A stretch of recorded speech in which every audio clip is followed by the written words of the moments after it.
Caríssimos irmãos e irmãs, a primeira leitura retirada dos Atos dos Apóstolos, no capítulo 6, nos apresenta a expansão do cristianismo. Os cristãos começam a crescer em número. Diz aqui que já existia um grupo de cristãos provenientes do judaísmo e de cristãos provenientes do mundo grego, do paganismo. E, infelizmente, meus santos, deveria ser diferente, mas as dificuldades entre as pessoas, elas coexistem com a fé.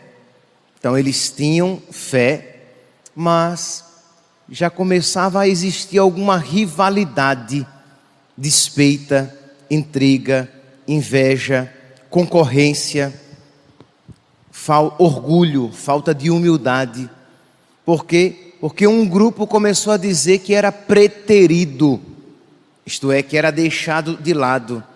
Como neste período o maior grupo era dos cristãos provenientes do judaísmo, as viúvas do judaísmo,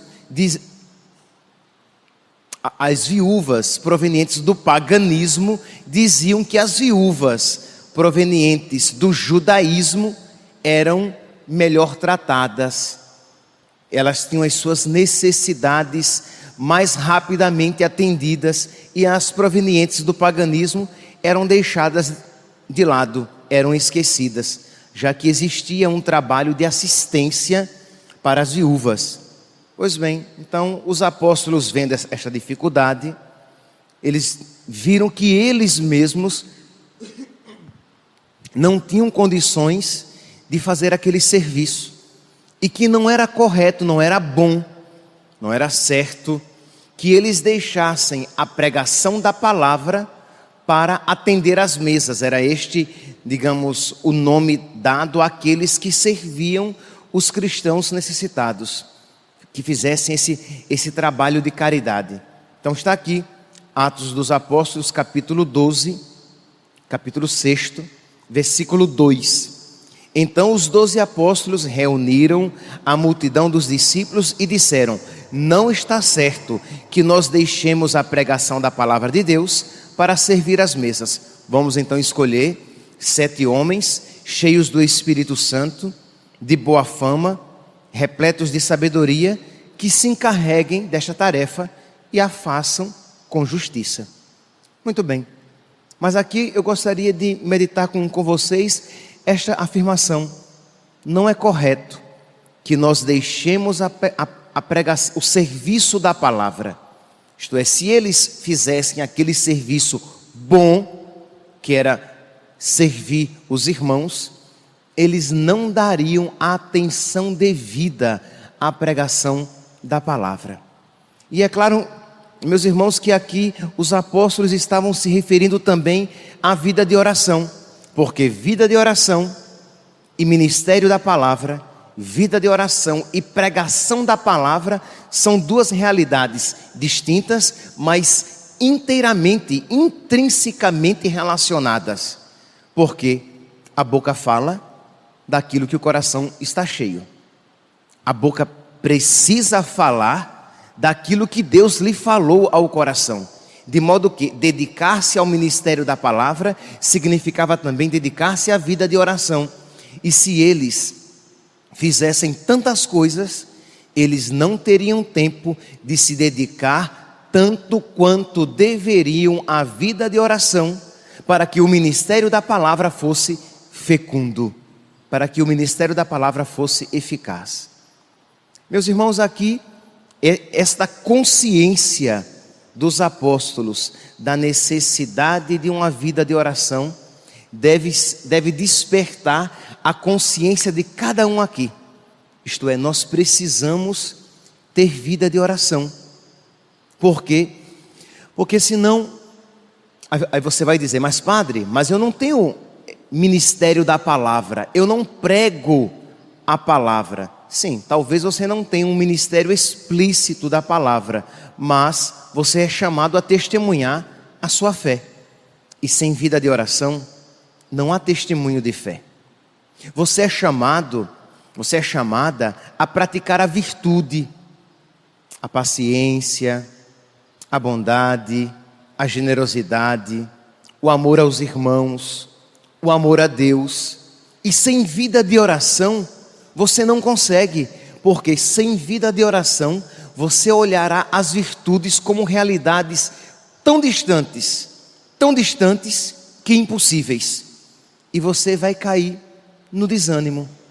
Você é chamado a combater os seus vícios, os seus pecados. E sem vida de oração, não há vitória contra os pecados. Porque você olhará para os seus pecados e para as suas falhas de personalidade e verá esses pecados tão impossíveis de serem vencidos. E as suas falhas tão impossíveis de serem ultrapassadas, que você se entregará aos seus pecados e às suas falhas de personalidade, porque é exatamente a vida de oração que coloca no seu coração a certeza de que para Deus nada é impossível. Então é necessário ter vida de oração. Sem vida de oração, você vem à missa e não usufrui de tudo aquilo que a missa tem a lhe oferecer. Você recebe os sacramentos e eles não têm toda a ação na sua alma. Por quê? Porque você não tem vida de oração. Então aí você diz assim: tá bom, padre, o senhor falou aqui e já, tá bom, eu acredito, o senhor me convenceu, vida de oração é importante. Mas como assim vida de oração? O que é que o Senhor está dizendo quando diz vida de oração? Eu estou dizendo que é importante que você tenha em algum momento do seu dia oração mental. Isto é, que você reserve um espaço do seu dia para conversar com Deus, para dialogar com Deus no silêncio do encontro com Deus. Lembrando, meus santos, que oração mental não é você ficar pensando, conversando com você mesmo, com você mesma, a respeito dos seus problemas, das suas dificuldades. Oração mental não é estar sozinho. Oração mental, como gostava de dizer Santa Teresa d'Ávila, é um diálogo de amor, é encontrar-se com aquele que eu sei que me ama, é encontrar-se com Deus. Então você escolhe em determinado momento do seu dia, vou dizer aqui um tempo bem inicial. Esse tempo precisa aumentar. E este tempo precisa ser tempos, isto é, pelo menos 2 momentos durante o dia. Mas vamos aqui iniciar meia hora. Primeiro passo, para quem ainda não está colocando isso em prática, meia hora. Você escolhe um momento, depois nós iremos para 2 momentos de meia hora. Depois, 2 momentos de 45 minutos. E aí, quem sabe, 2 momentos de 1 hora. Mas vamos começar com um momento de meia hora, em que você geralmente leva um livro de espiritualidade, que inspire a devoção, o amor a Nosso Senhor, às vezes com frases de algum santo, imitação de Cristo, por exemplo. É um bom livro que pode ajudar você nesse momento de oração com Deus. O livro dos Salmos da Sagrada Escritura. De todos os livros da Sagrada Escritura, o livro dos Salmos é, sem sombra de dúvida, o melhor livro. Padre, é melhor do que os evangelhos para rezar? Sim, sem sombra de dúvidas. Você pega então o livro dos Salmos, ou também pode sim usar os evangelhos, ou toda a Sagrada Escritura. Você vai com ele. Você entra no seu quarto, fecha a porta e vai rezar. Você começou, você já está, tudo bem, passo a passo, fez o sinal da cruz, invocou o Espírito Santo, pede a Deus a graça de que o Espírito Santo, que é o fogo de amor, que ele esteja ali presente com você para que você possa rezar. Você já percebeu que você está na presença de Deus? Comece o diálogo com Ele, agradecendo tantas graças que Ele tem concedido a você, pedindo a Ele a graça de você corresponder a este amor, de dizer com as suas palavras: meu Deus, eu quero te amar mais, eu quero te amar com mais generosidade, mas eu não sei como fazer. Me ajuda, Senhor, guia-me interiormente. Eu não sei como me guiar, eu não sei como rezar mais e melhor. Eu estou com medo de rezar meia hora, porque eu acho que não tenho assunto para rezar tanto tempo assim. O meu amor por ti, Jesus, ainda é pequeno, porque ninguém pensa diante de uma pessoa amada que meia hora é muito tempo. Misericórdia, meia hora não é nada. A gente passa uma tarde inteira, um dia inteiro conversando com quem ama e o assunto não termina. Mas o meu coração, Senhor, é tão apertadinho que eu não consigo rezar muito e logo me distraio. Me ajuda, Senhor, eu quero te amar mais. E aí vem ao seu coração a lembrança de algumas limitações, pecados e falhas que existem no seu coração, que são pecados contra o amor. E você apresenta a Jesus: olha, Senhor, olha este meu pecado, esta minha falha. Eu com tanta facilidade, Senhor, eu julgo as pessoas, eu perco a paciência. Eu com tanta facilidade, Jesus, eu penso em coisas erradas. E aí você começa a apresentar a Jesus os seus pecados, as suas limitações. E aquilo, como um profundo diálogo, você tem essa convicção. Mas num dado momento, o seu coração já se desconcentrou e você já não consegue mais rezar. Você pega então o livro e vai ler alguma passagem. Não precisa abrir a esmo. Você vai tendo uma leitura contínua. E aquele livro de espiritualidade, em algum momento terá uma frase, uma afirmação que lhe inspira novamente a devoção, o amor a Deus, que faz com que você, de uma maneira não apenas intelectual, mas espiritual, que você recorde o amor de Deus. E você já está novamente na presença de Deus. E você põe aquele livro no canto e continua o seu diálogo com Deus. Está vendo, Senhor? Eu já me esqueci do Senhor. Eu já estava aqui pensando em tantas coisas. E continua o seu diálogo. E lhe vem ao coração a lembrança de pessoas que lhe pediram oração, de pessoas por quem você precisa rezar, de amigos seus que você percebe que estão caminhando no pecado. E você começa a interceder por aquelas pessoas. E aquelas inquietações voltam novamente. E aí talvez seja o momento de você apresentar aquelas inquietações. Jesus, eu estou aqui pensando na comida que eu vou comer daqui a pouco. Eu te apresento, Senhor. Me ensina, Jesus, que o Senhor é o meu verdadeiro alimento. Eu estou pensando, Senhor, que já está tarde e eu quero dormir. E ao invés de rezar, eu estou abrindo a boca e pensando no sono. Me ensina, Jesus, que só em Ti a minha alma tem descanso.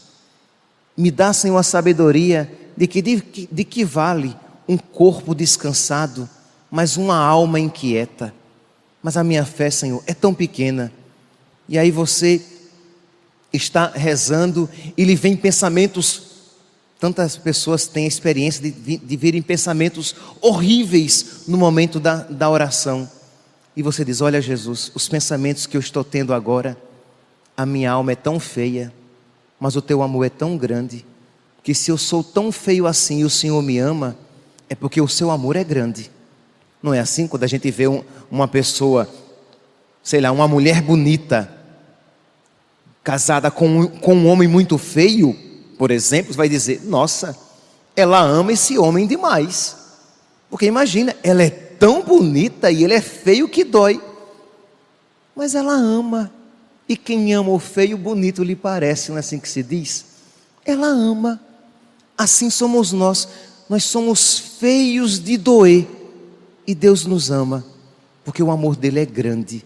Nós não temos riqueza para dar a Ele. Nós não temos nada para dar a Ele. A única justificativa, a única explicação do amor dele por nós é a bondade. É o amor dele. O amor é a própria justificativa. Porque o que é que eu tenho para dar a Deus? E o que é que eu tenho que dele não tenha recebido? Então você diz: olha, Senhor, eu sou tão ruim, e o Senhor, para me amar assim, é verdade, Senhor. O seu amor é tão grande, Jesus. E você continua a sua oração, e a inquietação voltou novamente. Então talvez seja o caso de recorrer a uma frase do Evangelho, a uma frase orante: Senhor Jesus Cristo, Filho de Deus, tende piedade de mim, pecador. Vinde Espírito Santo, vinde Espírito Santo. Pedirei a intercessão da Virgem Maria. Ave, cheia de graça, o Senhor é contigo. Bendita sois entre as mulheres, e bendito é o teu fruto, o fruto do teu ventre, Jesus. Rezar uma Ave Maria bem pausadamente, e depois retorna àquele diálogo. E se não houver jeito, se depois de todas essas tentativas, desde o início você não conseguiu rezar, aparentemente foi um tempo perdido, parece que você está falando ao vento, a nada, um vazio no seu coração, uma escuridão quase que cortante, você quase consegue tocar na escuridão.